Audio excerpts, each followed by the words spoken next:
복음 기초 시리즈 15강에 대해서 복습입니다. 예수 그리스도의 제자라고 우리가 15강을 나누었는데요.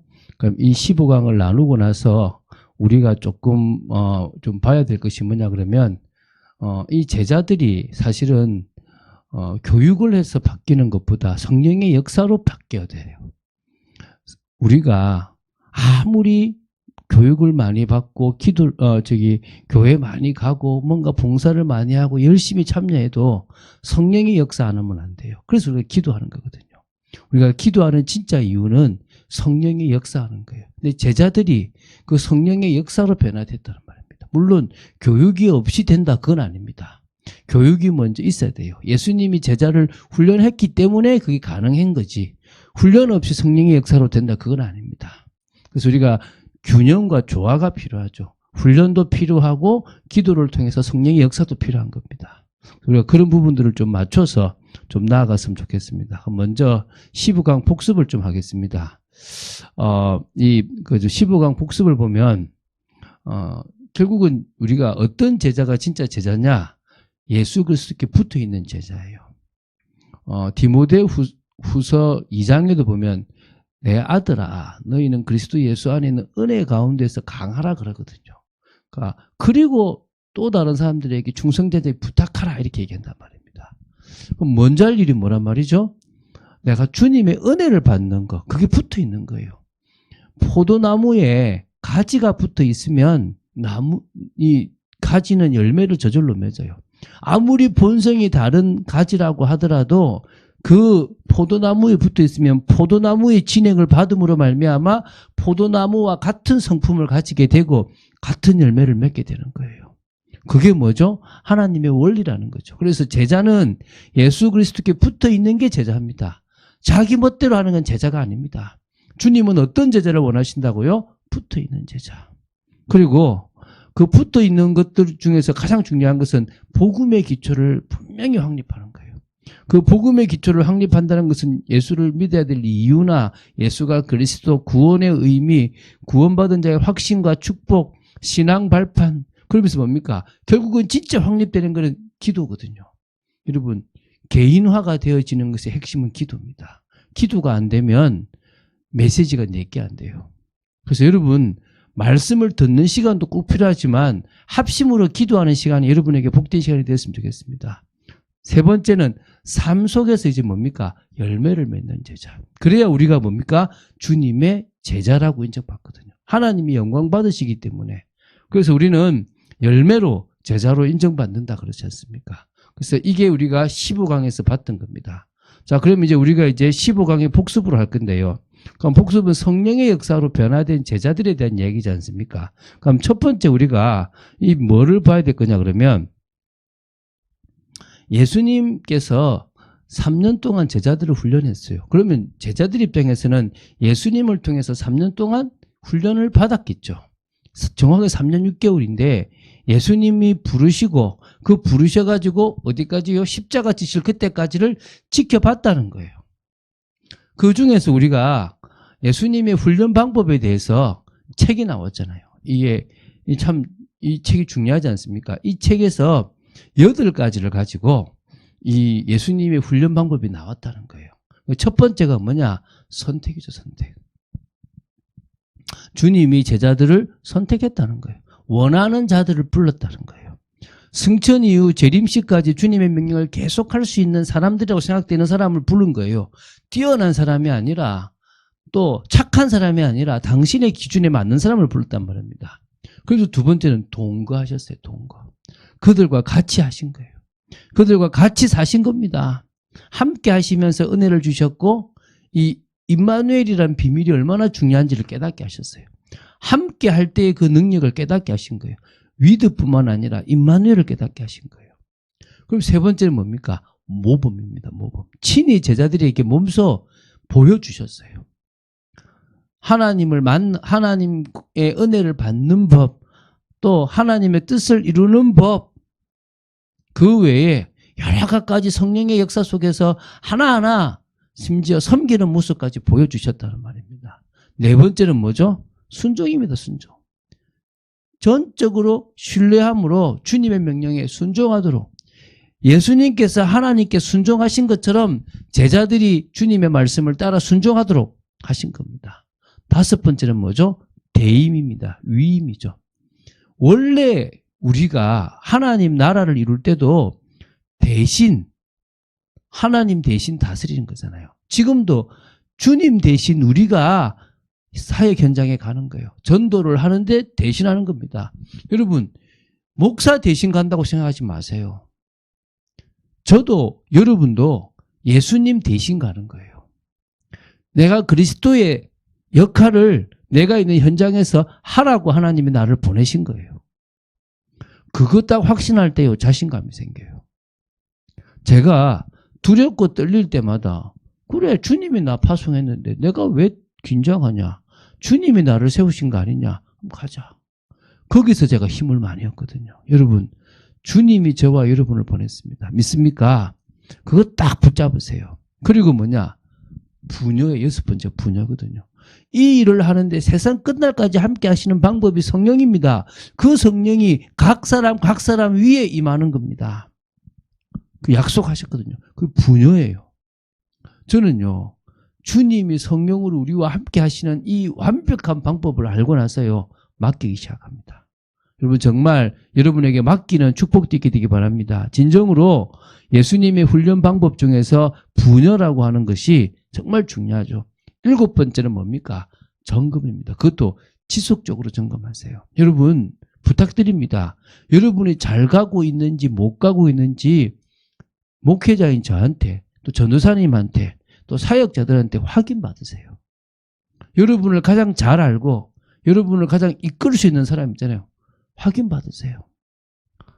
나는 아닌 것 같다 싶어도 일단 확인받고, 저는 이렇게 생각하는데 사역자는 저렇게 이야기를 하네요. 그럼 어떤 게 맞습니까? 그럼 저는 갱신할 게 뭐고 그분들이 잘못 본 거는 뭡니까? 라고 기도해 보다 보면 진짜 지금 제가 성공한 것도 실패한 것도 불신앙한 것도 잘못 가진 확신까지도 다 알게 되고 되는 겁니다. 그 당시에는요, 동기나 내가 믿는가 안 믿는가에 대한 고민을 할 필요가 없었어요. 왜? 그 당시 예수 믿는 거는 보통 각오 아니면 못 믿거든요. 그 당시는 동기 가지고서는 예수 못 믿거든요. 근데 지금은 뭐죠? 너무 쉽게 예수 믿으니까 내한테 이익되는 방향으로 예수를 믿는단 말이에요. 그런 것도 점검할 필요가 있는 거죠. 그리고 여덟 번째 뭐죠? 재생산입니다. 재생산.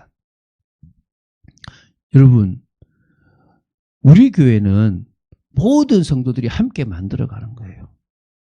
여러분, 전도를 해올 필요는 없어요. 우리 교회를 데리고 올 필요는 없어요. 근데 뭘 하시라고요? 여러분이 여러분의 삶의 현장에서 내가 만난 그리스도, 내가 은혜 받는 게 나아가야 돼요. 물론 지금은 더 어려운 시대인 건 분명히 맞아요. 전도하기가 더 힘든 시대인 건 맞습니다. 오히려 그 과거가 더 우리나라가 못 살고 힘들 때가 더 쉬웠을 수도 있었어요. 그러나 지금도요, 과학이 발달하고 더 좋아진 세상인데요, 더 사람들이요, 이 나라를 떠나가고 싶을 정도로 이 나라가 심각해요. 그렇기 때문에 이 땅에 사는 많은 사람들이 갈등하고 있어요. 우리는 그게 뭐 하면 됩니까? 답을 주면 돼요. 여러분, 우리 교회 안 데리고 와도 돼요. 그러나 우리가 뭐 하자고요? 내가 만난 그리스도가 늘 간증되고 증거되는 일들이 일어나야 될 줄 믿습니다. 그 일은 하자는 거예요. 그걸 할 수 있는 게 우리에게는 진짜 은혜지 않겠습니까? 그래서 예수님의 훈련 방법 뭐죠? 선택, 동거, 모범, 순종, 대임, 부녀, 지속적인 점검, 그리고 재생산, 이 8가지가 예수님의 훈련 방법이었습니다. 그런데 이렇게 예수님이 3년 6개월 동안을 그들에게 보여주셨는데도 그들이 어땠냐 그러면요, 한마디로 조금 부족했단 말입니다. 그 제자들의 모습을 한번 볼 필요가 좀 있어요. 첫 번째가 뭐냐면 각자가 동기가 있었어요. 그들은 나름대로 예수님을 따라가는 동기가 있었어요. 한 자리 해먹으려고 하는 동기도 있었고, 그 각자의 동기들이 있었는데 그 동기들이 안 버려져서 갈등도 일어나고 나중에 예수님이 부활하신 걸 보고도 다시 뭡니까? 물고기 잡으러 간 거예요. 왜입니까? 예수님이 부활하셨는데 자기들이 원하는 방법대로 안 가는 거예요. 왜 부활하셨지? 그러면 지금 뭐 하자는 거지? 답이 없는 거예요. 다시 고기 잡으러 간 거예요. 엠마오로도 가고요. 부활 소식을 듣고도 가는 거예요. 그리고 그들은요, 관심도요, 세상적인 거고, 더 좋은 자리를. 그러다 보니까 서로 분노하고요. 조금 잘 된 것처럼 분노하고 시기하고 질투하는 거예요. 교육자들도 그런 세계들이 많거든요. 제가 그래서 나왔어요. 되게 싫더라고요. 왜 서로 시기하는지 몰라요. 하도록 만들어주면 되는데. 참 그게 어렵더라고요. 저도 어떨 때는요, 시샘 날 때가 있더라니까요. 그게 참 희한하죠. 그죠? 그리고 뭡니까? 나약한 모습도 있습니다. 아까 말씀드렸죠. 예수님이 잡히시니까 다 도망갔어요. 나도 잡혀서 죽을까 싶어서 다 도망갔어요. 심지어 베드로는요, 그래도 막 가야바 법정까지 가봤는데도 오히려 그 자리에서 더 겁이 나서 예수님을 부인했는데요. 마지막 세 번째는 저주까지 했다니까요. 이 정도로 나약해요. 그 정도가 아니라 포기했어요. 아까 말씀드렸지만 고기 잡으러 갔다는 자체가 포기했어요. 나는 제자 아닌갑다. 나는 더 이상 할 게 없는갑다. 라고 돌아가 버렸다니까요. 이게 연약한 제자들의 모습인 거예요. 동기도 있고 관심도 딴 데가 있고 나약하고 포기할 수 있는 그런 존재들이었다는 거예요. 그런데 이런 존재들이요, 어떻게 됐습니까? 성령의 역사로 변화된 거예요. 이게 얼마나 큽니까? 분명히 그들은 잘못되어 있는 부분들이 되게 많았고 뭔가를 할 수 있는 힘도 없었는데 희한하죠? 그걸 아시고 주님이 성령이 역사할 거다. 그 역사가 일어나면 뭘 할지 알려줄 거고 변화가 일어날 것이고 권능이 나타날 거다라고 말씀하신 거예요. 사실은 그 전에 먼저 이게 있어야 돼요. 부활하신 예수님을 만나고 깨달아야 돼요. 우리가 생각했던 그리스도가 아니구나. 우리가 생각했던 그리스도가 아니구나. 예수님은 십자가에 죽으셔야 되고 부활하셔야 되는구나. 그러지 않으면 인간의 문제, 우리의 문제를 해결할 수 없구나. 내가 붙잡았던 메시아 사상이 잘못됐구나. 진짜 올바른 메시아 사상은 이거구나. 이게 깨달아져야 돼요. 이게 안 깨달아지면 우리는 뭐합니까? 넘어져요. 그래서 40일 동안 예수님께서 그들에게 하나님 나라의 일을 알려주셨어요. 그 들었다는 거예요. 창세기 1장 2장부터 하나님께서 만드시려고 했던 하나님의 나라, 그 나라가 창세기 3장으로 무너졌고 그 나라를 회복하기 위해서 예수님이 오셨습니다. 그리고 그 나라를 완전히 회복할 날이 올 겁니다. 그걸 한 거예요. 우리가 지금 이스라엘 나라 하나 회복해 갖고 될 문제가 아니구나. 하나님은 그거 원해서 예수님을 이 땅에 보내신 게 아니구나. 진정으로 우리가 저 영원한 세계에 가기 위한 그 하나님의 나라가 임해야 되는구나. 이 부활하신 예수님 만나고 깨달은 거예요. 그런데도 뭐하지? 나는 겁나는데 뭘 해야 되지? 예수님 갑자기 가버렸는데 우리는 어떻게 하지? 남아있는 우리는 어떻게 해야 되지? 그때요, 천사들이 또 나타나서 알려주잖아요. 제발 속지 마라. 예수님 뭐라 하시더냐? 주님이 뭐라 하시더냐? 가서 기다려라. 그래서 그들이 마가의 다락방에 모여서 하나님께서 약속하신 그 성령이 오시기를 오로지 기도했다는 거예요. 그걸 집중기도라 그래요. 언제 올지 모르니까 기약 없이 했어요. 그런데 사실 하나님은 오순절 날이라는 시간표가 있었으니까 약 10일 동안을 기도하게 하신 겁니다. 그때요, 그들은 뭡니까? 사도행전 1장 1절 예수가 그리스도임을 믿으면 구원받고 회복됨을 분명히 믿었어요. 그래서 기도한 거예요. 그래, 예수 그리스도를 붙잡고 구원받은 우리가 기도한다. 1장 3절 하나님의 나라를 이루는 게 가장 중요하다. 예수 믿어야만 우리 마음에 하나님의 나라가 임하고 예수 믿는 사람들이 모이면 하나님의 나라가 임하고 그 예수가 증거되면 하나님의 나라가 임하는 것이다. 빼앗긴 하나님의 나라를 찾아오는 것은 영혼을 찾아오는 거다. 여러분 하나님의 나라 찾아오는 건 뭐라고요? 여러분이 있는 현장에 하나님의 그 영혼을 찾아오는 거예요. 저도요, 우리 가정을 생각했는데요, 되게 이게 문제가 많은 거예요.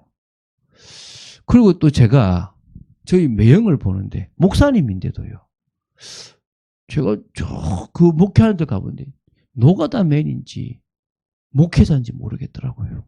그때 제가 오면서요 울었어요. 그래서 내가 매형이 목사니까 내 말을 듣겠냐. 그럼 나는 누구를 바꿔야 된다? 누나를 바꿔야 된다.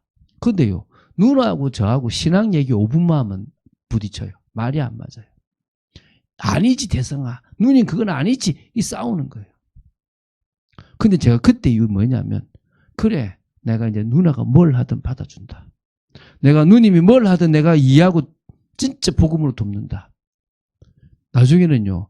매형 복음화 하기 전에 우리 가문 복음화가 먼저 누님 통해서 일어났어요. 제가 같이 하는. 그래서요. 아버지 장례식 때요. 옥상에서요. 중요할 때마다 기도했어요. 우리 둘이요. 왜입니까?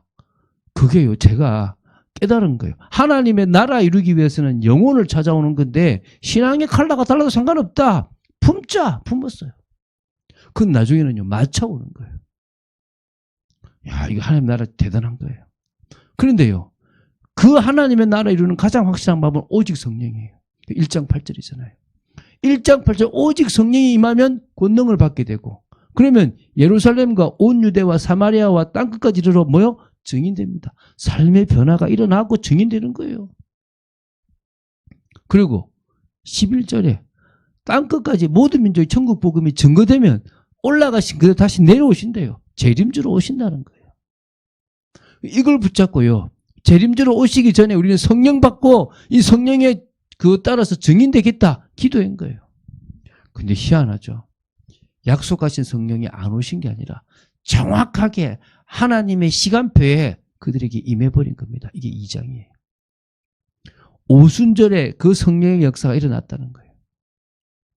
성령의 역사, 오순절 날에 바람 같은 역사, 불 같은 역사가 그 안전 120명의 성도들에게 일어나면서 그들이 방언을 하게 되면서 하나님의 중요한 말씀들을 하게 된 거예요.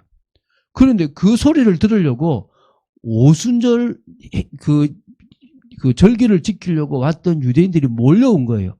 나중에 세어보니까 15개 나라에 흩어져 있는 디아스포라 유대인과 거기서 개종한 그런 이방인들이 와 있는 거예요.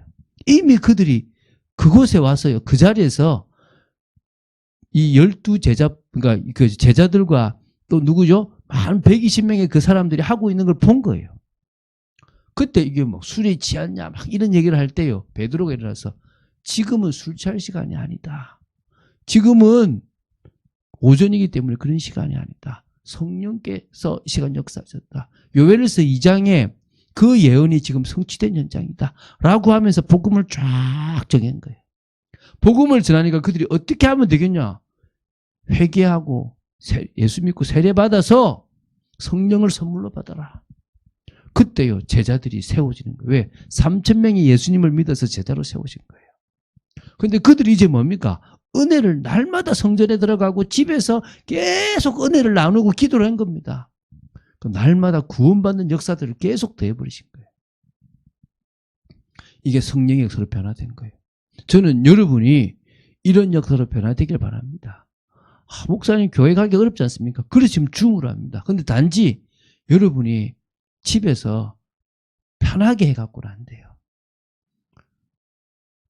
좀 이렇게 할 것 같으면 좀 앉아서 하시고, 앉아서 안 되면 일어서서 하시고, 가능하면요 소리를 내서 부르짖고 기도하세요. 뭐가 임하도록? 성령이 임하도록 간절하게. 그래서요 성령의 역사로 성취된 언약의 현장이 3장부터 28장까지예요. 거기 보면 예루살렘과 온 유대를 파고들었어요. 사마리아도 갔어요. 그러면서 뭡니까? 쭉 아시아를 지나서 땅끝까지 계속 가는 거예요. 28장까지 이제 로마를 가는 그 길인데요. 거기서부터 이제 계속 가는 거예요. 하나님이 원하시는 일들을 진행하는 거예요. 여러분 어렵지 않습니다. 하나님이 일하시는 것은요. 그래서 우리가 지금 사도행전 29장의 길을 걸어가고 있다라고 보시면 돼요. 얼마나 감사한 일입니까? 자, 정리하겠습니다. 우리는 예수 그리스도의 제자고 그 제자로 서려면 열매를 맺어야 돼요. 열매를 맺으려면 우리는 뭡니까? 성령의 역사가 있어야 됩니다. 그래서 우리는 성령의 역사 속으로 들어가는 은혜가 임해야 돼요.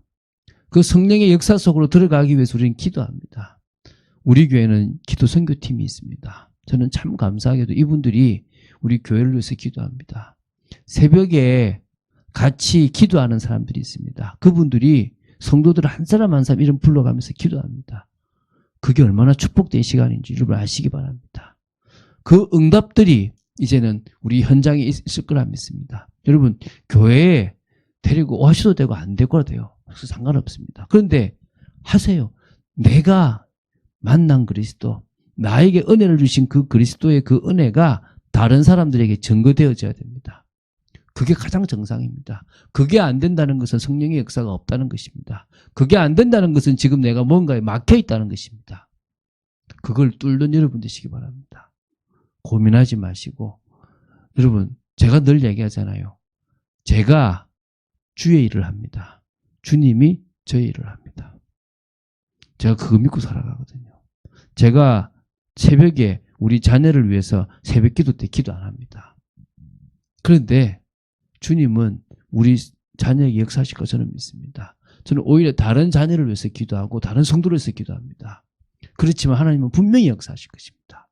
오늘 복음 기초 시리즈 이 15강 복습을 통하여 여러분에게 복된 응답이 있게 되기를 주 예수 그리스도 이름으로 축원드립니다.